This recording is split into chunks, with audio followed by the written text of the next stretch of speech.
में।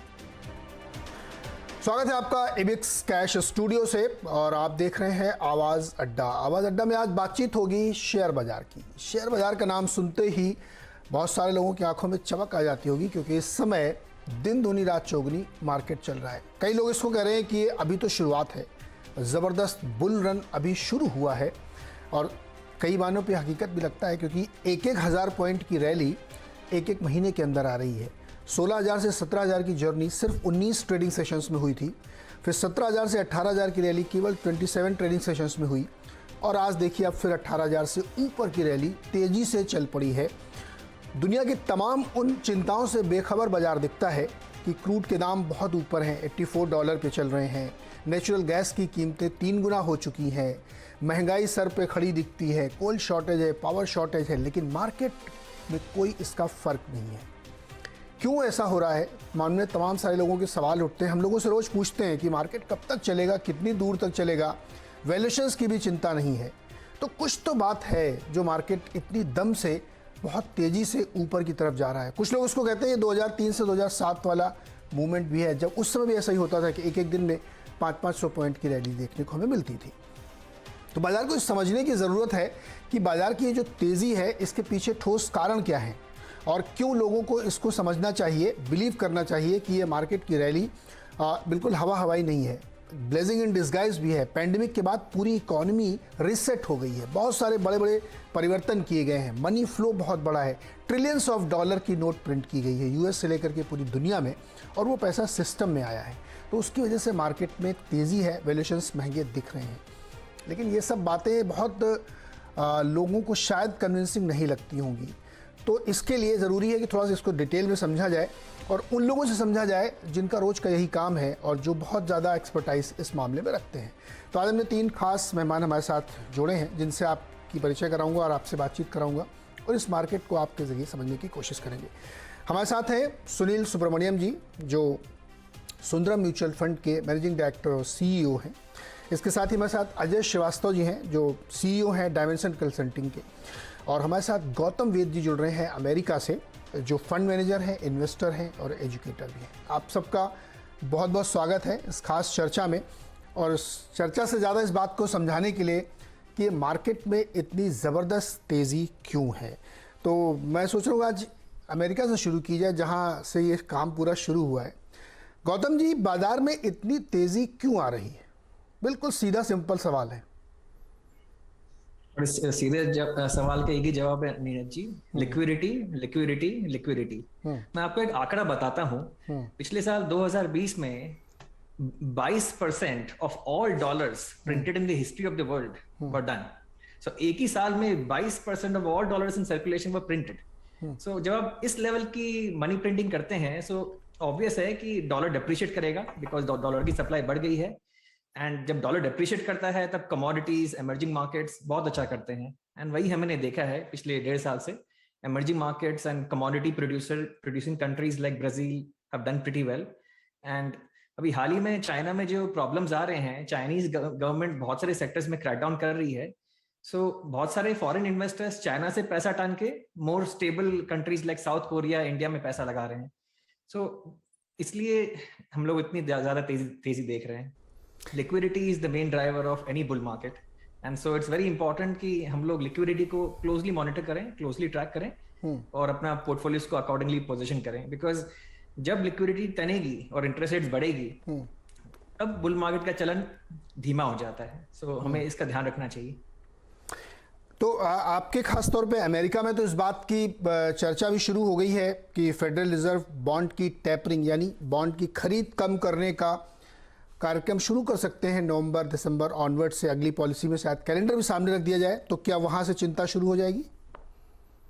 वेल, चिंता तब तक शुरू नहीं होगी जब तक ये लोग तेजी से टेपरिंग नहीं करते हैं। So market basically already discount the base case scenario. So अभी बेस केस सिनेरियो ये है कि 10 से 15 बिलियन डॉलर्स की टेपरिंग होगी पर मंथ फ्रॉम नवंबर या दिसंबर, और ये अगले साल जून जुलाई तक चलेगी। अगर ऑर्डरली टेपरिंग होती है तो मार्केट इसके संग जी लेगा और आगे स्मूथली बढ़ेगा। लेकिन अगर बिकॉज ऑफ हाई इन्फ्लेशन जो हम लोग दुनिया भर में देख रहे हैं, natural gas prices, oil prices की वजह से, अगर फेडरल रिजर्व ने बहुत तेजी से टेपरिंग की तब उसका शॉर्ट टर्म इंपैक्ट आ सकता है। बट एज लॉन्ग एज आपके पास अच्छे स्टॉक्स है आपके पोर्टफोलियो में, आपको बस डट के रहना है, मार्केट ऊपर नीचे चलता रहेगा। हमें बस अपने लॉन्ग टर्म गोल्स पे नजर रखनी है और लंबे समय के लिए निवेशित रहना है। ओके अजय सर, आप इस मार्केट को कैसे अप्रोच कर रहे हैं? चूंकि ये सवाल तो आपके मन में भी आता होगा और आपसे भी लोग पूछते होंगे कि भाई मार्केट में इतनी ज़्यादा रैली बनती जा रही है, और हम लोग जब भी बात करते हैं लोग कहते हैं कि अभी तो कुछ भी नहीं है, तो शुरुआत है, बहुत सारी चेंजेस हुए हैं, तो मार्केट में भी ये रैली और चलने की संभावना है, तो कहाँ तक जाएगी हमको भी नहीं पता। आप अगर हमें बता सके, या दूसरा सवाल जो बिल्कुल सिंपल है कि आप इस मार्केट को कैसे अप्रोच कर रहे हैं अजय जी? आई थिंक देखिए, सबसे बड़ी बात है कि ये जो मार्केट है पिछले 3 महीने से ये इंडियन निवेशकों की मार्केट है। एफआई फ्लोज भी बहुत कम हो गए हैं, पीई डील्स भी आप देखेंगे काफी कम हो गई हैं। जो भी हो रहा है एंकर इन्वेस्टर्स आ रहे हैं आईपीओ के अंदर में। तो ये जो रैली है पिछले 60-90 दिन की, ये मेरे हिसाब से बिल्कुल ही डोमेस्टिक रैली है और इसका डोमेस्टिक निवेश का ही जो इसको सस्टेन कर रहा है। और उसका सबसे बड़ा रीजन है विश्वास। विश्वास ये है आज की तारीख में कि यार अब हर डिप को आप खरीदोगे तो आपका प्रॉफिट ही होगा उसके ऊपर में। दैट मीन्स सबको ये विश्वास है कि बायर ज्यादा है, सेलर कम है मार्केट में। शॉर्ट्स का तो नॉट ओनली इंडिया में, सारी दुनिया से लिटरली शॉर्ट्स खत्म हो गए, तो जो थोड़ा बैलेंस था शॉर्ट्स का मार्केट में वो भी खत्म है। तो अगर आप इस विश्वास पे हैं, दो विश्वास है हिंदुस्तान निवेशक का, वन कि बायर ज्यादा है सेलर कम है, दूसरा ये है कि हमें अपना होराइजन लॉन्ग टर्म रखना है। आई थिंक ये मेच्योरिटी जो आई है मार्केट में, इसका बड़ा फर्क पड़ा है। और तीसरा सबसे बड़ा, ये बड़ा क्लियर हो गया है कि दुनिया के अंदर में और इंडिया में खासकर कंपनी की capacity is not limited. Supply के लिए नई मशीनरी प्लांट लगे नहीं, पिछले 3 सालों में 5 सालों में ना ही कोई लगा रहा है। जिसको भी प्रॉफिट हो रहा है सब डेट को रीपे कर रहे हैं। तो जो पहले होता था कि जब प्रॉफिट आता था नए प्लांट लगते थे, अब की नया ये समंजस है कि आप अपना डेट पे कर दीजिए ना। जैसे ही डेट पे किया आपने, उस कंपनी का रिस्क प्रोफाइल कंप्लीटली चेंज हो गया। पूरा स्टील सेक्टर देखिए 3 साल पहले क्या था, आज की तारीख में क्या है। तो विश्वास, बायर्स की बढ़ोतरी, डिप पे खरीदना, कैपेसिटी यूटिलाइजेशन इंडिया के अंदर में जो नई कैपेसिटी नहीं आ रही है उससे इतना बेनिफिट मिल रहा है बड़े कॉर्पोरेट्स को, वो आप स्टॉक मार्केट में देख रहे हैं। इकोनॉमी चाहे 5% पे ही चलेगी, बड़ी कंपनियां 15 से 20% ग्रोथ दिखा रही हैं, बिकॉज उनकी जो कैपेसिटी है वो लिमिटेड है, कंपटीशन लिमिटेड है और देयरफॉर प्रॉफिटेबिलिटी उनकी एश्योर्ड है। तो आई थिंक इसको अगर एक कर सकें तो कहें देसी, हमारे खास देसी निवेशक के ऊपर में ये रैली हुई है और उनको सलाम करना चाहिए, बिकॉज ये मैच्योरिटी पहले कभी नहीं देखी गई है। अप्रैल से लेकर के अभी तक एफआई हर महीने नेट सेलर हैं सर, तो आपकी बात सही लगती है कि डोमेस्टिक पैसा बहुत लगाया गया, डोमेस्टिक फंड ने बहुत लगाया, सुनील जी जैसे लोगों ने बहुत पैसा डाला है और रिटेल इन्वेस्टर्स ने भी बहुत पार्टिसिपेट इसमें किया है। अजय जी, लेकिन एक सवाल आपसे है, कैपेक्स तो बहुत हुआ नहीं, नई कैपेसिटी लगी नहीं, प्राइवेट इन्वेस्टमेंट का जो डेटा हम लोगों के सामने है उसमें कुछ सेक्टर्स को छोड़ दें, जैसे बड़ी स्टील कंपनी ने कुछ थोड़ा थोड़ा किया होगा, अदरवाइज बहुत कैपेक्स हुआ नहीं सर। तो केवल बैलेंस शीट को ही आपने मजबूत कर लिया तो स्टॉक की वैल्यूएशंस आपने ऊपर कर लिए, लेकिन आगे तो फिर कोर बिजनेस पे फोकस कर। देखिए, कोर बिजनेस का एक इशू है जो इंडिया में, और खासकर इसलिए एबनॉर्मल प्रॉफिट मिलेगा बड़ी कंपनियों को, जो हमारा डेट डिफॉल्ट का जो रूल्स रेगुलेशन हो गए इंडिया में कि प्रमोटर को जेल में डाल दो, उसको जाने दो, इतना सारा आज आपने बैक कर दिया है उससे फियर साइकोसिस और डेट डिफॉल्ट का, कि कोई अगर जेन्युइन लॉस भी करता है और जो लोन नहीं दे पाएगा उसको भी आज प्रॉब्लम है कि यार मैं क्या करूंगा, मेरी फैमिली का क्या होगा, मैं बाहर नहीं जा पाऊंगा, मेरे घर भी बिक्री हो जाएगा, मैं क्या करूंगा। उस चलते हुए ये जो एडवांटेज है ये सिर्फ बड़ी कंपनियों को मिल रहा है, बिकॉज उनके पास डेट कैपेसिटी भी है, इक्विटी भी है, वो इसका एडवांटेज उठा रहे हैं। सो जो छोटी कंपनियां हैं आज, और उसका जो निवेश जो देख रहे हैं ये वहीं से आ रहा है। जो भी हमारे लोग थे जो प्लांट लगाते थे, छोटा एक्सपेंशन करते थे, अब सब यही कह रहे हैं कि यार ये प्लांट लगाना छोड़ो, एक्सपेंशन करना छोड़ो, स्टॉक मार्केट में लगा दो, लिक्विड रहेंगे, कोई लोन नहीं है सर के ऊपर में, कोई घर नहीं बिकेगा, आप आराम से रहेंगे। और ये जो निवेश जो आ रहा है इस सेक्टर का, लॉन्ग टर्म इंपैक्ट इसका जो भी नेगेटिव है, बिकॉज प्रोडक्शन कैपेसिटी नहीं बढ़ेगी इकोनॉमी के अंदर में, बट शॉर्ट टर्म आप देख रहे हैं कि आज की तारीख में एक एवरेज बिजनेसमैन कहता है कि बिजनेस से अच्छा मैं स्टॉक मार्केट में रहता हूं, कम से कम आराम से सोता हूं। तो ये तो सर फिर एक तरीके से बबल क्रिएशन जैसी सिचुएशन बनेगी, क्योंकि आप कैपेसिटी बढ़ा नहीं रहे, इन्फ्लेशनरी प्रेशर आएगा, डिमांड को आप कैसे मीट करेंगे? ये तो एक बड़ी मुश्किल वाली स्थिति बनती जा रही है। बिल्कुल ठीक है। देखो, दैट इज व्हाई सेड कि इकोनॉमी 5 से 7%, आपका स्टॉक मार्केट कहाँ है, कंपनियां कहाँ है, लेकिन इकोनॉमी अभी भी 5 से 7% की ग्रोथ पाथ के ऊपर में आज है, बिकॉज बेस पे ये आपको नहीं मिल रहा है। जो बेनिफिट मिल रहा है वो सिर्फ टॉप 500,000 कंपनीज को मिल रहा है। उसका बेनिफिट आप इन्वेस्टर भी उठा रहे हैं कि भाई इनकी अब श्योरिटी हो गई है, प्रॉफिट श्योरिटी हो गया है। तो यही देखेंगे कि जो बेस मैन्युफैक्चरिंग है इस कंट्री का, स्मॉलर स्केल एमएसएमई वगैरह, वो कम होते जा रहा है, लेकिन बड़ा कॉर्पोरेट का प्रॉफिट बढ़ रहा है। तो अगर आप निवेशक हैं इन कंपनियों में, आपको मुनाफा तो हो गई। राइट। सुनील सर, आप लोगों ने ही मार्केट को यहाँ तक पहुँचाया है। मैंने अभी बताया कि अप्रैल से लेकर till date FIIs net seller हैं। तो खरीद कौन रहा है? आप लोग खरीद रहे हैं, और हमारे जो नए निवेशक जुड़े हैं इस पैंडेमिक के दौरान में, जो करोड़ों की संख्या में नए लोग आए हैं, वो भी पैसे डाल रहे हैं। तो कोई चिंता, कोई घबराहट आप लोगों को है? देखिए, चिंता इसी बात की है कि अगर यूएस में डिमांड प्रेशर्स के कारण इन्फ्लेशन बढ़ रहा है, तो अब तक जो इन्फ्लेशन यूएस में बढ़ रहा है वो सप्लाई साइड है। जैसे एनर्जी की प्राइसेस बढ़ रहे हैं या स्टाफ की शॉर्टेज के कारण वेजेस बढ़ रहे हैं, तो सप्लाई साइड इम्पैक्ट के कारण इन्फ्लेशन आ रहा है। तो इसलिए फेड उसको इग्नोर कर रही है, उसको टेम्पररी ट्रांसिएंट बता के टेपरिंग या इंटरेस्ट रेट हाइक की बात नहीं चल रही है। मगर जैसे पहले स्पीकर ने बताया था यूएस से कि जो डिमांड साइड में अगर इन्फ्लेशन आ गई तो टेपरिंग का कार्यक्रम आगे लिया जाए, या इंटरेस्ट रेट का जो आज 2023 की बात करें आगे, तब वॉलेटिलिटी आ सकती है। मगर वो भी एक बाइंग अपॉर्चुनिटी मैं कहूंगा। उसका कारण यही है जो अभी सेकंड स्पीकर ने भी बताया था कि डोमेस्टिक लिक्विडिटी, अभी डोमेस्टिक लिक्विडिटी सपोर्ट कर रही है ओवरऑल मार्केट को, क्योंकि इसमें फैक्टर है टीना माने देयर इज नो अल्टरनेटिव। आज पैंडेमिक के कारण जो डर थी कि बहुत नौकरियां चली जाएंगे, कि लोगों के हाथ में पैसा नहीं रहेगा, वो बिल्कुल गलत निकली। क्योंकि आज आईटी सेक्टर में there is a shortage of labour, annual double digit increments दिए जा रहे हैं। तो actually middle and higher middle and rich class का वेल्थ बढ़ गया है, कंज्यूमर सरप्लस बढ़ गया है, और अल्टरनेटिव्स नहीं है। क्योंकि बैंक डिपॉजिट आज टर्म डिपॉजिट में 5% मिल रहा है, तो पोस्ट टैक्स आपको समझिए 4 के नीचे। तो स्टॉक मार्केट में निवेश करके अगर आपने 8% भी कमा दिया तो दुगना रिटर्न है आपका। तो स्टॉक मार्केट की ओर रिटेल इन्वेस्टर, रॉबिनहुड इन्वेस्टर कहते हैं, वो आ रहे हैं। एसआईपी के फ्लो 5 डिजिट नंबर पे पहुंच गए म्यूचुअल फंड के लिए। और म्यूचुअल फंड मैनेजर्स क्यों अभी निवेश कर रहे हैं मार्केट में, उसको अलग कैश में नहीं रखते हुए भी निवेश क्यों कर रहे हैं? उसके पेरेंट आप 2 मिनट टाइम देंगे, मैं कहूंगा ABCDEFGHI, राइट? ये है अमेरिका की बात। क्योंकि डॉलर की वीकनेस और अमेरिका में जब भी प्रॉब्लम है तो लिक्विडिटी जारी रहेगी। कम है तो भी परवाह नहीं, मगर अमेरिका की वीकनेस से इंडिया की ताकत बढ़ती है। बी है भविष्य पे भरोसा। फंड मैनेजर्स को इंडियन इकोनॉमी की भविष्य पे इतना भरोसा है, तो इसलिए लोग यहां निवेश कर रहे हैं। सी मैं कहूंगा है कंज्यूमर सरप्लस एक तरफ, एक है चाइना फैक्टर। चाइना में जो भी दिक्कत आ रही है वो हमारी इकोनॉमी के लिए पॉजिटिव है। उधर लेबर का शॉर्टेज है, उधर लेबर की एज बढ़ रही है, उधर उनके पर कैपिटा इनकम 10,000 है, हमारी 2,000 है, तो लेबर समझिए 5 गुना महंगा है। तो चाइना में जो भी दिक्कत आ रही है वो इंडिया के लिए अपॉर्चुनिटी बन रही है। और डी जो बात है ABCD में, डी इज डेमोग्राफिक डिविडेंड।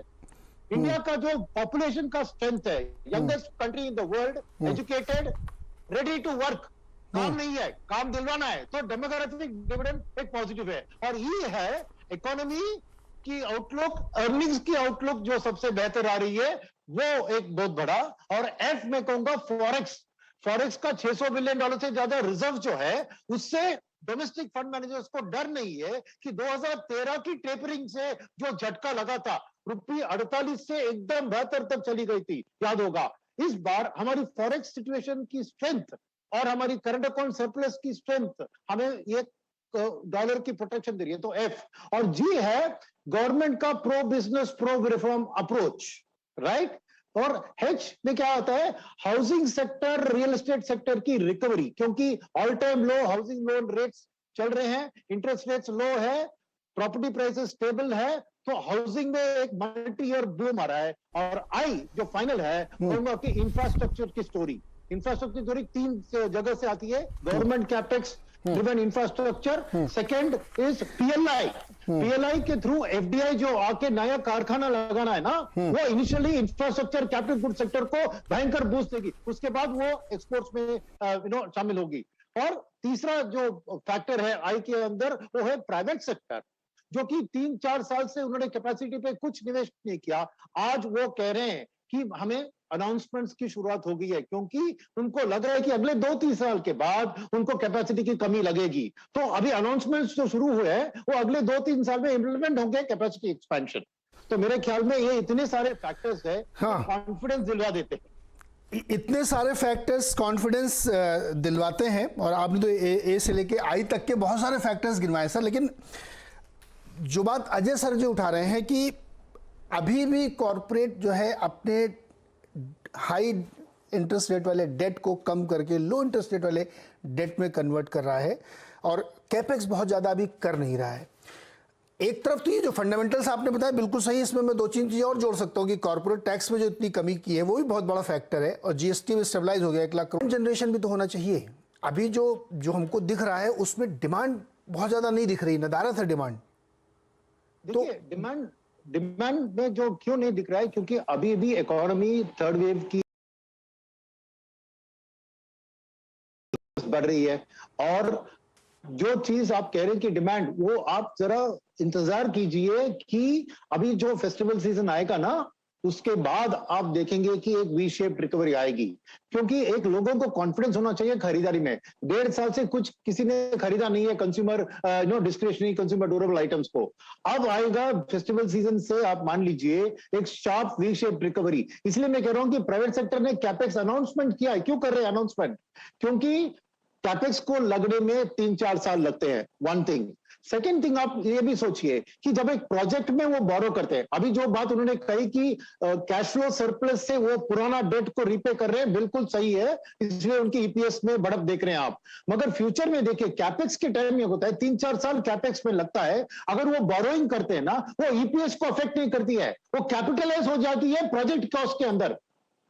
समझ रहे हैं आप? तो क्या होता है कि बहुत से सीएफओस कॉर्पोरेट्स के जो हम बात कर रहे हैं, वो कह रहे हैं कि borrow when the time is right, यानी when interest rates are low, and implement it when the need is there. तो वो चीज जो होती है, प्रोजेक्ट को अनाउंस करने से वो इमीडिएटली वो इंटरेस्ट को कैपिटलाइज कर सकते हैं। तो ईपीएस को कोई फिक्र, वही असर नहीं पड़ेगा, मगर उनके प्रोग्राम्स गौतम जाएंगे। और जी गौतम, आपके अमेरिका में अक्सर ये खबरें आती रहती, जब भी बात होती कि फेड कुछ करने वाला है, फेड कुछ करने वाला है, तो फिर दूसरी चर्चाएं, दूसरे क्या कहते हैं उसको, नैरेटिव्स बनने लगते हैं कि अभी पटरी पे नहीं है इकोनॉमी, लोगों को जो चेक मिल रही है वो भी देखिए है, जॉब भी स्टेबलिश नहीं हुए हैं, यानी कहीं ना कहीं अभी कोर पे इकोनॉमी खड़ी नहीं हो पा रही, इसलिए लिक्विडिटी की जरूरत पड़ रही है। जब भी ऐसी चर्चाएं होती है तो मार्केट में ये डिस्कशन शुरू हो जाते हैं, बड़े बड़े ब्रोकरेज हाउस की रिपोर्ट्स आने लगती हैं। तो ये मानना सही होगा क्या कि ये जो रैली इस समय चल रही है, ये जो जैसा कि आप भी कह रहे हैं लिक्विडिटी ड्रिवन है, और वो भी एक सीमा से ज़्यादा आप चला नहीं सकते हैं, क्योंकि वो लिक्विडिटी का एक्सेस बबल भी आप नहीं क्रिएट कर सकते। ऐसी सिचुएशन आपको लग रही है क्या?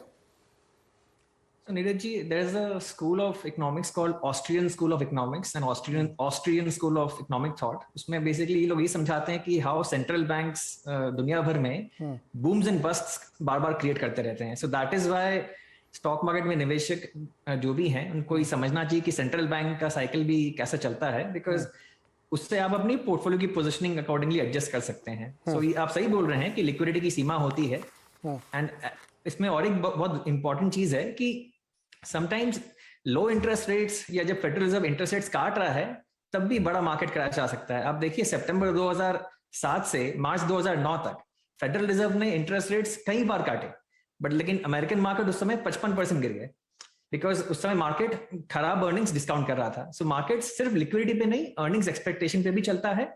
सो अगर अर्निंग्स एक्सपेक्टेशंस रोबस्ट हो तो राइजिंग इंटरेस्ट रेट्स में भी मार्केट्स अच्छा कर सकती है। हम लोग ने इसका एग्जांपल पास में भी देखा है 2004 से 2007 तक, जब ग्लोबली इंटरेस्ट रेट्स बढ़ रहे थे लेकिन मार्केट्स में बहुत बड़ा बुल रन चल रहा था। So the main driver of markets in the long run is earnings growth. Liquidity पे ध्यान देना जरूरी है for short term traders and short term investors, लेकिन जो लॉन्ग टर्म इन्वेस्टर्स हैं उनको बस एक ही चीज पे फोकस करना चाहिए, earnings growth. That is the most important. As long as आपके पोर्टफोलियो में लॉन्ग टर्म अर्निंग्स ग्रोथ की अच्छी अच्छी कंपनियां हैं, आपको बस डटे रहना है और लंबे समय के लिए इन्वेस्टेड रहना है। अजय जी, अर्निंग की कसौटी पे कैसे अपने बाजार को हम कसें, क्योंकि एक सवाल लोग मुझसे ये भी पूछते हैं और साथ में वो बताते भी हैं कुछ एक्सपर्ट कि 2% की प्रॉफिटेबिलिटी तो हम लोग ले आए हैं इन टर्म्स ऑफ जीडीपी, और ये 4-5% तक हम बढ़ा लेंगे। इस साल की अर्निंग ग्रोथ 22-23% तक होगी, उसके 2023 वाले में फाइनेंशियल ईयर में हो सकता है 40% तक पहुंच जाए। ये सारे आंकड़े फ्लोट करते रहते हैं, आप भी सुनते होंगे। तो ये जो अंतिम कसौटी जो बता रहे हैं कि अंत में तो आपको फिर जाना ही पड़ेगा, अर्निंग नहीं आ रही तो फिर ये वैल्यूएशन जस्टिफाई नहीं होंगे। आईआरसीटीसी का स्टॉक 250 के वैल्यूएशन पे बिक रहा है। बिल्कुल ठीक कहा आपने। वही जो अपनी जो आपके स्पीकर थे उन्होंने ए टू आई गिनाया, उस ए टू आई का ऑपोजिट साइड ये है कि जो आज पी है स्टॉक की, इंडियन स्टॉक की पी, वो आप कितना भी ग्रोथ रेट ले लीजिए तब भी जस्टिफाई नहीं हो पाएंगे। आपने कहा आईआरसीटीसी है 200-250, हर कंज्यूमर कंपनी 90 के ऊपर में चल रही है पी, जबकि ग्रोथ रेट 6 है।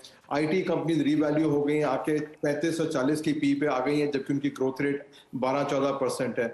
सो देखिए, इसीलिए मैंने कहा कि ये ना तो ग्रोथ की इशू है, ना ये इशू है कि विश्वास का इशू है हमारे पास में कि ये चलेंगी। बियर मार्केट आती है, डेफिनेटली आती है, मार्केट के करेक्शन आएंगे और कहां से आएंगे ये भी कोई बता नहीं पाएगा इसको, और तब ये निवेशक जो होंगे उनका टेस्ट तब होगा। बिकॉज आप आज जो स्टॉक खरीद रहे हैं, जो आपने कहा कि स्टॉक खरीदिए, रिकवरी शेप रिकवरी आएगी, आप क्या रिकवरी ग्रोथ रेट करेंगे? 15%, 20%, 25%, 30%, और वो भी रिकवरी ग्रोथ रेट किसकी हो रही है? आप देख रहे हैं स्टील मैन्युफैक्चरर की हो रही है, कमोडिटीज वेदांता की हो रही है, जिससे कि पूरी input cycle of the economy उसका इतना एलिवेटेड हो गया है कि जो इंफ्रास्ट्रक्चर प्रोजेक्ट गवर्नमेंट का 1 लाख करोड़ का होता था पहले, अब वो 1.5 लाख करोड़ की कॉस्ट करने लगेगा जाके सीधा, बेसिकली 40-50-60% हायर। कोल का हालत देख लिया आपने। सो देखिए, इकोनॉमिक फंडामेंटल कह रहे हैं आज की तारीख में कि जो ये पी है एब्सोल्युटली अनसस्टेनेबल, और इसका रीजन है एफआईज क्यों नहीं आ रहे हैं। एफआईज आ रहे हैं बट प्राइवेट इक्विटी मार्केट से आ रहे हैं, जहां उनको वैल्यूएशन ठीक मिलता है। सेकेंडरी मार्केट के अंदर में इस पी पे लेकर इंडिया की ग्रोथ स्टोरी का जितना मर्जी आप परसेंट इंक्रीज कर लीजिए, कमोडिटी स्टॉक को छोड़ दीजिए, आप स्टील स्टॉक को छोड़ दीजिए 1 मिनट के लिए, बाकी इंडस्ट्रीज 105 रुपए के तेल के ऊपर के बाद में खर्चा करने के बाद में किसके पास इनकम बचेगी जो आपने कहा कंजम्पशन करने के लिए? तो yes, story is good, but the fact is कि जो आज के जो कंजम्पशन बास्केट है एवरेज इंडियन का, वो तो कंप्रेस हो गया। 105 का तेल देने के बाद, अपना पेट्रोल देने के बाद, अपना बत्ती का बिल देने के बाद, गैस का सिलेंडर देने के बाद में 90% ऑफ इंडिया के पास क्या बचता है? और उसी लिए कंपल्शन आएगी गवर्नमेंट को कि आपको सब्सिडी प्रोग्राम देने ही पड़ेंगे आपको मार्केट के अंदर में। तो एक तरफ है ग्रोथ, पर दूसरी तरफ है आज की वैल्यूएशन। और मेरा तो सिंपल कहना है निवेशक का कि रिस्क एपेटाइट देख के चलिए, ये मार्केट देख के मत चलिए। अपना रिस्क एपेटाइट देखिए कि जब भी हिलेगी ये मार्केट, तो आपके पास वो स्टॉक तो नहीं है जो फिर आप उसको निकल ही नहीं पाएंगे। और ये हो चुका है 4 साल पहले, आपको याद होगा स्मॉल और मिड कैप के अंदर में जब करेक्शन हुआ था, लोगों ने 80-80, 90% पोर्टफोलियो गंवाया था, आपको याद भी होगा शायद, राइट? तो ये मत समझिए कि ये वो भूल जाइए। छोटे खासकर शेयर्स जब जाएंगे नीचे तो फिर लॉक सर्किट ही मिलेगा आपको बेचने के लिए। सो प्रॉफिट बुकिंग भी एक बहुत इंपॉर्टेंट एलिमेंट है कि हर सेक्टर का स्टोरी है, हर कंपनी की स्टोरी है। बियॉन्ड द स्टोरी आप उसमें अगर रहेंगे तो आप रिस्क लेंगे, रिटर्न नहीं लेंगे उसके अंदर में। अजय जी, लेकिन मैं इसकी एक एंटीथेसिस आपसे समझना चाहता हूँ।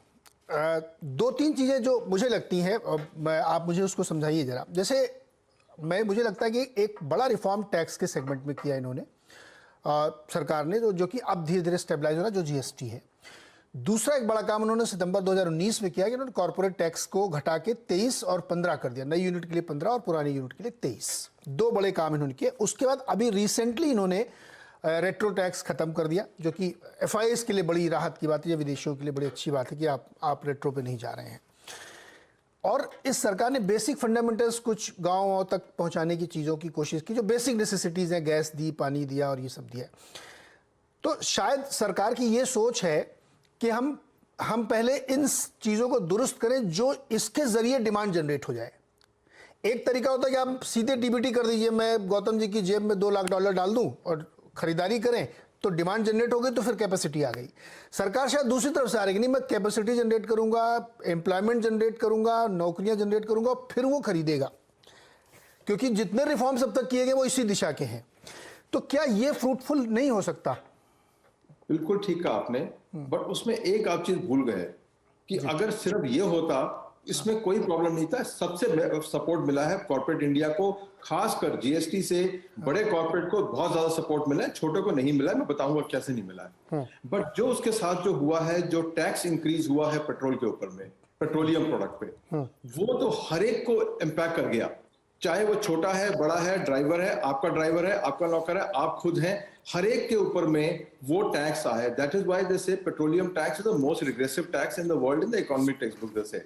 तो जो आपने दिया बड़े कॉर्पोरेट्स को, लेकिन जो छोटा जो था कंजम्पशन पैटर्न वाला आदमी था, उसको तो टैक्स सबसे बड़ा लगा है पेट्रोलियम टैक्स का। तो जो आपने ऊपर से दिया वो बड़े कॉर्पोरेट को मिला, लेकिन जो नीचे से जो निकला है वो पीस आज इकोनॉमी को हर्ट कर रहा है। आप अपने घर में बजट पूछ लीजिए या अपने दोस्तों में बात कर लीजिए, अपने घरों में जो काम करते हैं उनसे पूछिए कि कैसे उसका इम्पैक्ट आ रहा है। तो यस, काफी बेनिफिट मिला है टॉप पे, और मैंने बोला जो बेनिफिट मिला कॉर्पोरेट रेट का, जीएसटी का, कॉर्पोरेटाइजेशन का, वो बड़े कॉर्पोरेट को मिला है, वो निवेशक को मिला है बिकॉज ऑफ स्टॉक मार्केट।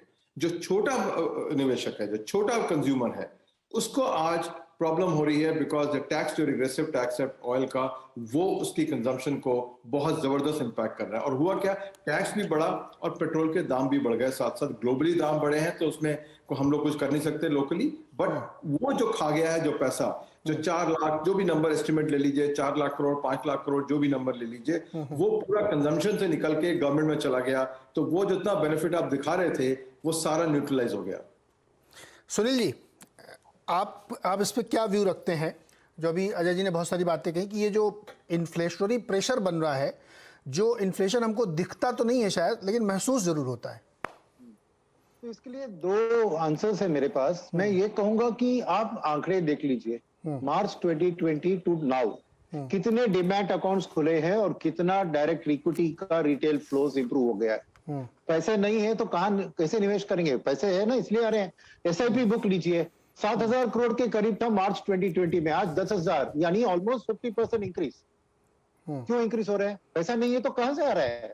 मैं कहूंगा ना कि जो बात वो कह रहे थे शायद एक lower end of the economy में इंपैक्ट कर रहा होगा, मगर जो पैसे वाले हैं, जो कि मार्केट के ऊपर, मेरा ध्यान है कि मार्केट के ऊपर लिक्विडिटी की support from the middle class वो स्ट्रांग रहेगी, क्योंकि उनके हाथ में कंज्यूमर सरप्लस। क्यों, क्या हुआ है? पेट्रोल का दाम बढ़ गया है, तेल का दाम बढ़ा है, मगर आज क्या हुआ है कि करीबन 15 शहरों में आपने देखा मेट्रो का फैसिलिटी आ गया है, तो लोग अपना पर्सनल ट्रांसपोर्टेशन को छोड़कर पब्लिक ट्रांसपोर्ट में जा रहे हैं। सेकंड, उबर, ओला, ऐसी चीजें आ रही है जहां पे उनको ओनली पे पर यूज करने की जरूरत है, तो वो उनका हर व्यक्ति के पॉकेट में ये पेट्रोल का दाम का असर उतना नहीं है जितना ये कह रहे हैं। ओके, असर है मगर उतना नहीं है कि उतना डैमेज किया कर जाए।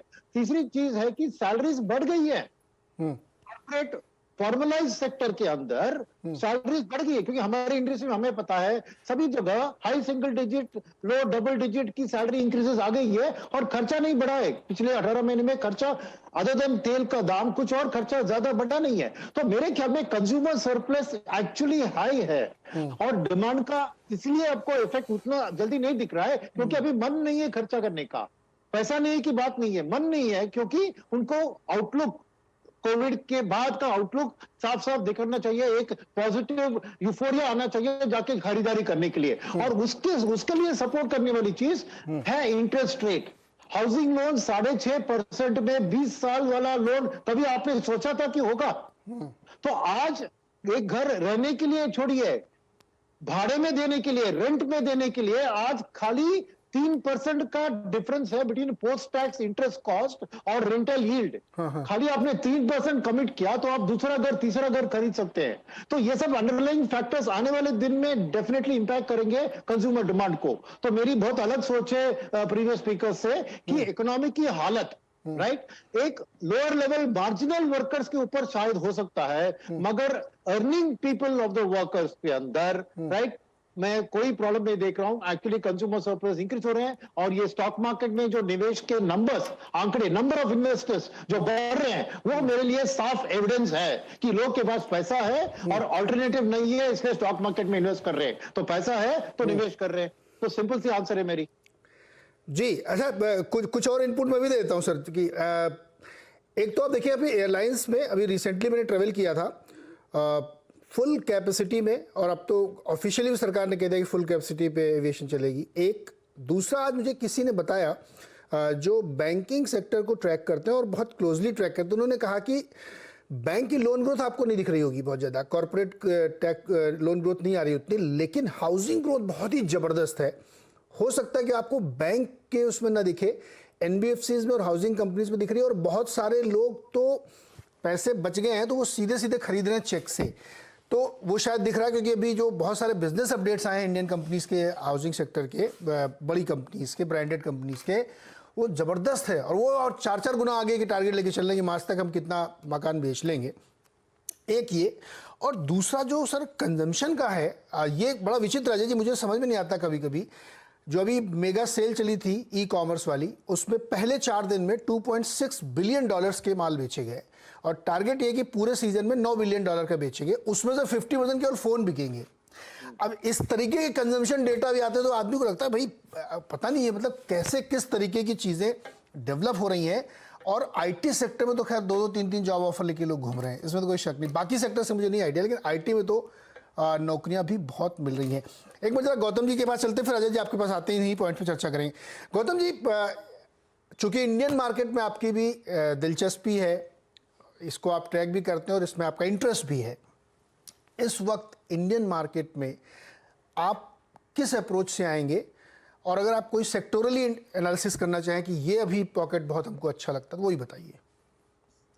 उसका 2 तरफा जवाब होगा नीरज जी। पहली बात तो एक चीज का हमें बहुत ध्यान देना चाहिए बुल मार्केट्स में, दैट हम लोग चीप स्टॉक्स ढूंढने के चक्कर में क्वालिटी कर्व के नीचे नहीं जाएं। बहुत लोग क्या करते हैं, जब शेयर मार्केट महंगा हो जाता है, स्टॉक्स महंगे हो जाते हैं, तो वो लोग low P, low price to book, cheap valuation stocks देखने लगते हैं, और यही स्टॉक्स हैं जो बाद के बेयर मार्केट में आपका वेल्थ को इरोड कर देते हैं। सो ये बहुत जरूरी है कि हम लोग क्वालिटी कर्व के नीचे नहीं जाएं, ये पहला अप्रोच है।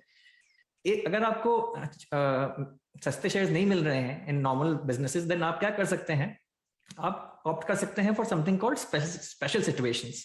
सो स्पेशल सिचुएशंस में demergers, reverse mergers and buybacks, rights issues, ये अलग अलग तरह की स्पेशल सिचुएशंस हैं जिनमें आप देख सकते हैं। इसमें आपको क्वालिटी कर्व के नीचे नहीं जाना पड़ेगा, इसमें बल्कि आपको अच्छी क्वालिटी मिलेगी एट अ रीजनेबल प्राइस, लेकिन आपको थोड़ी एक्स्ट्रा मेहनत करनी पड़ेगी। और जहां तक प्रॉमिसिंग इन्वेस्टमेंट थीम्स का सवाल है इंडिया में, सो यहाँ पे मैं 2 मिनट लेना चाहूंगा आपको एक चीज, इंपॉर्टेंट चीज समझाने के लिए कि बड़ा वेल्थ क्रिएशन होता है फ्रॉम अ मेगा ट्रेंड, और मेगा ट्रेंड आता है एक बड़े चेंज से, बड़ा चेंज आता है डिसरप्शन से, और डिसरप्शन आता है क्राइसिस से। पिछले साल मार्च में ग्लोबल क्राइसिस आया कोविड की वजह से, लेकिन from every crisis comes opportunity. So क्या क्या अपॉर्चुनिटीज उभर के आई हैं ये समझते हैं। एक तो बड़ा अपॉर्चुनिटी आ गया, the shift from unorganised to organised, ये पहला अपॉर्चुनिटी है। दूसरा अपॉर्चुनिटी है चाइना +1, बिकॉज कोविड के बाद ग्लोबल मैन्युफैक्चरर्स समझ गए कि सिर्फ चाइना पे डिपेंडेंट नहीं हो सकते हैं, हमें एक ऑल्टरनेट सप्लायर सोर्स भी चाहिए। सो चाइना +1 का भी चलन चला। और तीसरा बड़ा चलन जो है वो है digital transformation. So digital adoption दुनिया भर में बढ़ रहा है across sectors. So and technology हर एक इंडस्ट्री को ट्रांसफॉर्म कर रही है। एंड चौथी चीज जो इंडिया स्पेसिफिक है, that is the rise of digital brokers, grow, Upstox, Zerodha. इनके वजह से Tier 3, Tier 4 शहरों में से काफी यंग निवेशक जिनकी रिस्क एपेटाइट ज्यादा है, वो मार्केट में घुसे हैं।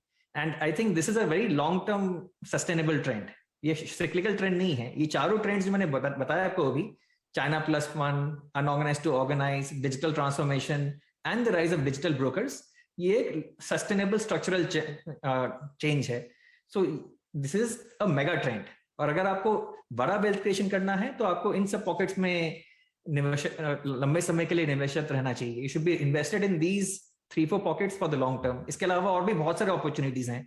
अब क्लाउड कंप्यूटिंग देखिए, एनिमल हेल्थ केयर देखिए, कॉम्प्लेक्स एपीआईज देखिए, सीडीएमओ देखिए, क्रैम्स देखिए, multiple long term mega trends आ रहे हैं, e-commerce businesses, exchanges, these are all structural stories. तो ये सब स्टोरीज तो एनीवेज अच्छे थे ही, इसके अलावा और भी नए नए अपॉर्चुनिटीज आ गए हैं कोविड की वजह से। सो बहुत सारे इन्वेस्टमेंट अपॉर्चुनिटीज है इंडिया में, लेकिन हाँ वैल्यूएशंस बहुत महंगे हैं। सो हो सकता है थोड़ा टाइम करेक्शन हो, लेकिन ज्यादा से ज्यादा क्या होगा, आपको बस 1 साल का रिटर्न्स फॉरगो करना पड़ेगा और उसके बाद 9 साल का कंपाउंडिंग आप एंजॉय कर पाएंगे। सो इसलिए लॉन्ग टर्म माइंडसेट बहुत बहुत जरूरी है नीरज जी।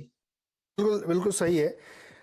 अगस्त 2006 से 2021 के बीच में जो हमारा क्यूमुलेटिव इंडेक्स परफॉर्मेंस है MSCI का, इंडिया ने 330 बिलियन डॉलर्स में रिटर्न रखा है। और आप इसके अलावा इमर्जिंग मार्केट देखिए तो 240 बिलियन डॉलर है और ACWI का 305 बिलियन डॉलर्स का। यानी इंडिया मार्केट तो डेफिनेटली आउट परफॉर्म कर रहा है, ये दिख रहा है। अजय जी, इस पर हम लोगों ने काफ़ी चर्चा की और हमने बताया कि बहुत सारे सेक्टर्स में बहुत गजब डिसरप्शन दिखता है और वो जल नहीं होता कि मतलब एक तरफ सामने दिख रहा है कि इतना भयानक तरीके से डिमांड वहाँ पे सर्ज हो रही है, फिर दूसरी तरफ लगता है कि नहीं, ये नहीं भी दिख रहा होता है। तो इस दुविधा के बीच में हमारे दर्शकों, निवेशकों, ट्रेडरों की मुश्किल आसान करिए कि वो कैसे मेगा ट्रेंड पकड़ें। देखिए, आई थिंक आपके जो प्रीवियस स्पीकर ने बहुत अच्छा कहा कि देखिए क्या आज की तारीख में मेगा ट्रेंड पकड़ने के लिए सबसे बड़ा मेगा ट्रेंड है ई कॉमर्स का। लकीली अब हमारे पास में कंपनियां आनी शुरू हो गई हैं। आपने देखा है कि कितना कहते हुए भी जोमेटो का इशू ठीक गया मार्केट में और पोस्ट मार्केट भी सस्टेन कर गया प्राइस को। तो हमारे पास पहली बार इंडिया में अपॉर्चुनिटी नहीं थी ई कॉमर्स की, तो हम विदेश में निवेश करते थे। अब पहली बार इंडिया में आ रही है, पर कुछ अच्छी कंपनी आएंगी, कुछ खराब भी आएंगी। जैसे एक कार कंपनी आई, बिल्कुल ही मतलब उसका इशू का तो फंडामेंटल का मत पूछिए, तो वो भी आई और उसका स्टॉक मार्केट का परफॉर्मेंस देख लीजिए। जोमेटो आया, उसका देख लीजिए, और अब कई सारी आ रही हैं एक साथ के अंदर में। तो एक ट्रेंड तो ये है। बट अगर आप इंडियन मार्केट में देखेंगे, एक्चुअली सबसे ज्यादा मुनाफा लास्ट 12 महीने में मोस्ट ट्रेडिशनल इंडस्ट्रीज पे हुआ है। चाहे आप कमोडिटी ले लीजिए, चाहे आप स्टील ले लीजिए, चाहे एल्यूमिनियम ले लीजिए, ये जो सेक्टर है इसने ही सबसे ज्यादा रिटर्न दिया है इकोनॉमी को। तो ग्लैमर तो आया आपका ई कॉमर्स कंपनी से, बट जो पैसा आया आपका वो बेसिक इंडस्ट्री से। बिकॉज इंडियन इकोनॉमी के अंदर में जो सबसे अंडर वैल्यूड सेक्टर है और आज भी वही है, स्टील कंपनीज, कमोडिटी सेक्टर। तो आप अगर मेगा ट्रेंड लेना चाहते हैं तो मेगा ट्रेंड मेरे हिसाब से वैल्यूएशन से लेके चलिए कि जो कंपनियां हैं जिनकी आज रिलेटिव वैल्यूएशन कम है, आप अगर 200 की पी पे लेके कंपनी खरीद रहे हैं आज की तारीख में, मे बी अगले 3 महीने 6 महीने आपको रिटर्न पॉजिटिव भी दे सके, बट उसका सस्टेनेंस बहुत मुश्किल है। और ये जो मेगा ट्रेंड जो आते हैं इसमें रिस्क भी, आपने सही बोला था कि जब 5 कंपनियां होंगी, 2 चलेंगी, 3 नहीं चलेंगी, तो उसके अंदर में और पीई फंड भी इसी तरीके से काम करते हैं। तो इंडियन मार्केट के अंदर में basic industries, if you ask me, उनका रिटर्न मेरे हिसाब से जो बाकी न्यू कॉमर्स इंडस्ट्रीज है उनसे ज्यादा आएगा लिस्टेड मार्केट में। जो सारा गेन जो होता है जो ई कॉमर्स मेगा ट्रेंड में है, वो एंकर इन्वेस्टर और पी इन्वेस्टर ले चुका है, निचोड़ चुका है। जब तक वो लिस्ट हो रही है आके इंडिया के अंदर में, उनकी जो वैल्यूएशन है उस पर रिटर्न कमाना बहुत ही मुश्किल है। तो सम एंड सब्सटेंस, पैसा जो है बेसिक इंडस्ट्रीज में हमारे हिसाब से अभी भी 1 साल में रिटर्न ज्यादा आएगा, और जो नई कंपनियां आ रही हैं उसकी लिस्टेड प्राइस के ऊपर में रिटर्न कमाना बहुत मुश्किल हो रहा है। बिकॉज पी फंड सारा रिटर्न निचोड़ के, और जो आज की वैल्यूएशन पे आईपीओ आ रहे हैं उसके ऊपर में प्रॉफिट कमाना बहुत ही मुश्किल है। और जो मैं सुन रहा था काफी देर से जेंटलमैन को कि रिटर्न्स और टीना फैक्टर की कोई अल्टरनेटिव नहीं है। अगर कोई इन्वेस्टमेंट करता है टीना करके, उससे बड़ा रिस्क कोई नहीं है मार्केट के अंदर में। बिकॉज अगर आपने फंडामेंटल पे इन्वेस्ट नहीं किया, अल्टीमेटली कहीं ना कहीं आप जाएंगे उसके अंदर में। तो सब कुछ ठीक है, लेकिन ध्यान रखिएगा ये बाजार है, दोनों तरफ चलती है। ये बाजार है और बाजार सुप्रीम है और उसमें आपको स्ट्रेटजी बना के चलना है। सर मुझे एक छोटा सा ब्रेक लेना है, बहुत छोटा सा ब्रेक से लौट के आते हैं तो थोड़ा और समझेंगे और इसको फिर समराइज करने की कोशिश करेंगे कि मार्केट का ब्रह्म वाक्य क्या है। Long term is common denominator, वो सब जगह फार्मूला लगता है। फिर आगे क्या पकड़ना चाहिए इस पर थोड़ी बात करेंगे बहुत छोटे से ब्रेक के बाद। स्वागत है एक बार फिर से, और बातचीत हो रही है मार्केट पे वैल्यूएशंस को लेकर के, सेक्टोरली, लिक्विडिटी, तमाम सारी बातें हमने की। अब थोड़ा इसको समराइज करने की कोशिश करते हैं, समय कम होगा इसलिए सर संक्षेप में जवाब दीजिएगा। सुनील सर, इस समय भी चूंकि बहुत सारी अपॉर्चुनिटीज आप लोगों को दिख रही होंगी एज ए फंड मैनेजर, तो जैसे अभी गौतम कह रहे थे कि बड़े ट्रेंड पकड़िए और बिजनेस को देखिए तो आप लोग की नज़र में इस समय क्या सबसे अट्रैक्टिव लग रहा है इस बाजार में भी? मेरे को ओवरऑल इंडस्ट्रियल सेक्टर बहुत अट्रैक्टिव लग रहा है, क्योंकि मेरी स्टोरी जो है इंफ्रा ड्रिवन है।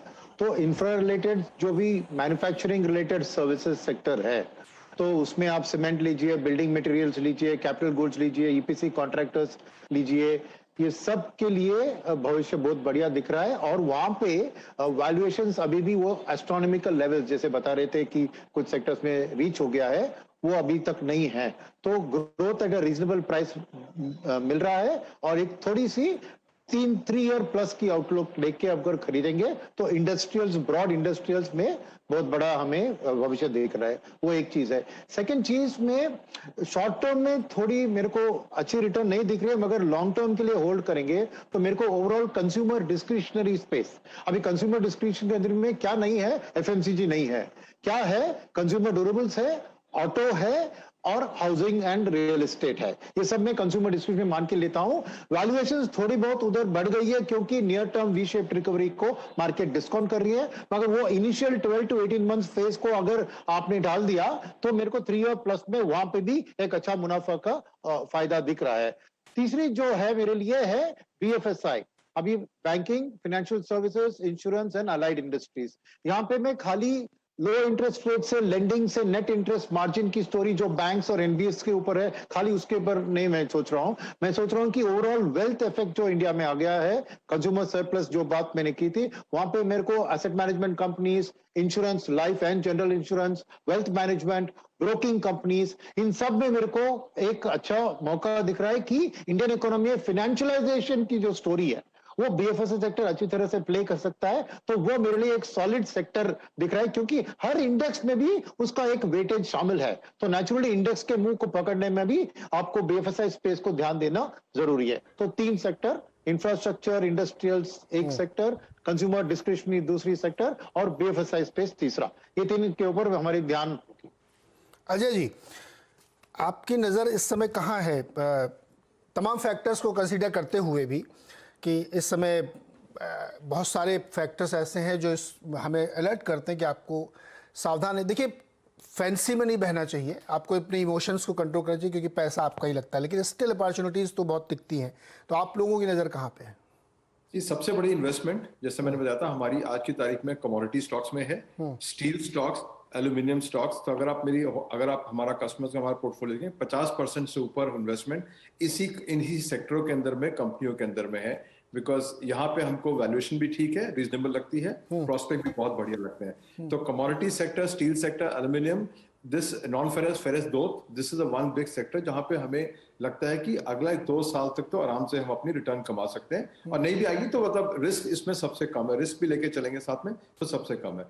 सेकेंड लॉट जो हमारे पास में है सबसे बड़ा है, वो है जो पीएसयू कंपनी जो डेवलपमेंट के लिए है, और उनसे अच्छे रिटर्न भी आ रहे हैं हमारे को, क्योंकि डिविडेंड भी अच्छा आ रहा है। तो एक ब्लॉक है जो पीएसयू स्टॉक का है, जैसे आपने देखा बीपीसीएल में 58 रुपए का डिविडेंड भी दे दिया उसने, वापस शेयर भी वहीं पहुंच गया वापस, और अब डेवलपमेंट के लिए वो होपफुली आगे एयर इंडिया के बाद में कई सारी कंपनी बढ़ेंगी। तो जो डेवलपमेंट की कंपनियां हैं उसके अंदर में, पीएसयू के स्टॉक के अंदर में हमारा काफी सारा इन्वेस्टमेंट है। तीसरा इन्वेस्टमेंट है जो इंडस्ट्री स्पेसिफिक नहीं है बट मोनोपोली कंपनीज में है, जहां हम देखते हैं कि 1 या 2 कंपनीज ने मार्केट को पूरा घेरा हुआ है। जैसा एग्जांपल ले लीजिए, पीडीलाइट ले लीजिए या अदर एग्जांपल ले लीजिए, वहां पे हमने इन्वेस्टमेंट काफी फोकस किया हुआ है कि सेक्टर एग्नोस्टिक होते हुए भी कि जो ये कंपनियां मोनोपोली हैं इन्हीं को सुपीरियर रिटर्न मिलेगी। स्मॉल और मिड कैप के अंदर में प्राइमरली हमारा फर्टिलाइजर और केमिकल में इन्वेस्टमेंट है। आई थिंक इसके साथ में, और बैंकिंग में आप हैरान हो जाएंगे, अभी उन्होंने कहा बैंकिंग में ऑलमोस्ट 0 है, because it's a comparative space. Bank का परफॉर्मेंस भी आपने देखा है, ग्रोथ प्रोस्पेक्ट भी, तो हमारे हिसाब से उसका रिटर्न सबसे कम आएगा इन सेक्टर के मुताबिक। गौतम सर, आप लोग कहाँ पे नजर रखे हुए, नए जमाने के स्टॉक्स में, या आपको भी लगता है मोनोपोली मोड बहुत बढ़िया, जैसे आईआरसीटीसी मोनोपोली मोड है लेकिन बहुत भाग गया है वो, आप लोग कहाँ नजर रख रहे हैं इस समय? तो नीरज जी, मार्केट में 2 तरह के इन्वेस्टर्स होते हैं। एक होते हैं बाप, बाय एट एनी प्राइस, और दूसरा होता है GRP, Garp, growth at A reasonable price. और मेरे 15 साल के अनुभव में मैंने देखा है एक स्ट्रैटेजी जो हमेशा काम करती है वो है growth at A reasonable price. तो बेसिकली इस पर्टिकुलर एरिया में मैं उन कंपनीज को देख रहा हूँ जो बहुत बड़ा कैपेसिटी एक्सपेंशन खत्म कर चुके हैं पिछले 6-7 महीने में, एंड जिनकी अर्निंग्स अभी आनी बाकी है, वो स्टिल रीजनेबल वैल्यूएशंस में मिल रहे हैं। दूसरा एरिया जहाँ पे रीजनेबल वैल्यूएशंस में आपको अच्छे क्वालिटी एसेट्स मिल सकते हैं वो है डीमर्जर्स। सो मैं आपको एक उदाहरण देता हूँ। One of the most profitable opportunities comes in a demerger, जब एक कंपनी जो डेट के भार के अंदर दबी हुई है उसको मजबूरी में अपना क्राउन ज्वेल एसेट एक दूसरे बायर को बेचना पड़ रहा है, तो वहां पे बहुत बड़ी अपॉर्चुनिटी आ जाती है। फिर मार्केट क्या करता है, जैसे ही वो क्राउन ज्वेल एसेट वो डेट वाली कंपनी से बाहर निकलकर एक अच्छे स्ट्रॉन्ग मैनेजमेंट टीम के हाथ में आ जाती है या एक स्ट्रॉन्ग प्राइवेट इक्विटी प्लेयर के हाथ में आ जाती है, तब वहां बड़ा वेल्थ क्रिएशन होता है। तो वो एक और एक अपॉर्चुनिटी है। और जहां तक न्यू एज बिजनेसेस, मैं अज्यूम कर रहा हूँ आप कंपनीज लाइक जोमेटो, पेटीएम और बाकी कंपनीज की बात कर रहे हैं, so I would look at companies जो ऑलरेडी ब्रेक इवन लेवल पे पहुंच चुके हैं, at least at the EBITDA level, या एटलीस्ट जिनके यूनिट इकोनॉमिक्स पॉजिटिव हैं, कंट्रीब्यूशन लेवल पॉजिटिव है। सो उसमें उस एरिया में से काफी सारे प्रॉमिसिंग आईपीओज आने वाले हैं। सो उन पे मेरी नजर है। सो लेट्स, बट वो लोग काफी एक्सपेंसिव, वो स्टॉक्स काफी एक्सपेंसिव वैल्यूएशन पे लिस्ट करेंगे, तो इसलिए उनमें लंबे अवधि के लिए इन्वेस्टेड रहना जरूरी है, बिकॉज आपको इमीडिएटली रिटर्न्स मिलेंगे नहीं। जब तक वो स्टॉक एक्सचेंजेस पे लिस्ट होंगे, ज्यादातर उसका जूस निकल चुका होगा, तो आपको लंबे समय के लिए इन्वेस्टेड रहना पड़ेगा उन स्टॉक्स में। सो ये some of the few areas which I am looking at. बिल्कुल सही है। मैं अपनी बात खत्म करूंगा, शो को समाप्त करूंगा दो छोटी छोटी बातें बता के। सेंसेक्स 1992 में 5000 था, फिर 2003 में 6000, यानी उस दौरान सिर्फ 1.5% का CAGR था, जबकि FD का रेट 12% था। फिर 2007 में 15000 का था, 2008 में 22500 का था, 50% का जंप था, लेकिन फिर बीच में एक क्रैश आया था, फिर लिक्विडिटी डाली गई। जनवरी 2008 में 22500 का था, अक्टूबर 2008 में 15000 का था, और आज 61000 का है। CAGR 12%। स्टोरी का क्या मोरल है कि आपको टाइम करने की बहुत ज़्यादा कोशिश नहीं करनी चाहिए, अच्छे स्टॉक्स राइट प्राइस पे खरीदने की कोशिश करनी चाहिए, जो हमारे तीनों एक्सपर्ट भी आपको समझाने की कोशिश कर रहे हैं। और इससे अच्छा कोई एसेट क्लास हो नहीं सकता जहां आप सबसे ज़्यादा वेल्थ क्रिएट कर सकते हैं। रियल एस्टेट कुछ भी नहीं हो सकता इससे बेटर। लेकिन फैंसी में बह जाना, इमोशनल हो जाना, दौड़ के खरीद लेना, ये नहीं करना चाहिए। समझदारी के साथ करिए, क्योंकि आप इन्वेस्टमेंट कर रहे हैं, ट्रेडिंग इज डिफरेंट थिंग। तो इन शब्दों के साथ समाप्त करूँगा यहाँ पे। और बाकी मुझे लगता है कि मार्केट जो है बहुत सारे फैक्टर्स को ड्राइव कर रहा है, इसलिए आपको नज़र भी बनाए रखनी चाहिए कि इन्फ्लेशन एक बहुत बड़ा विलेन हो सकता है। चलिए, लेकिन आप इन्वेस्टमेंट करते रहिए, पैसे कमाते रहिए। इन्हीं शुभकामनाओं के साथ हैप्पी वीकेंड, दशहरे की बहुत बहुत शुभकामनाएं आप सबको। देखते रहिए CNBC आवाज़।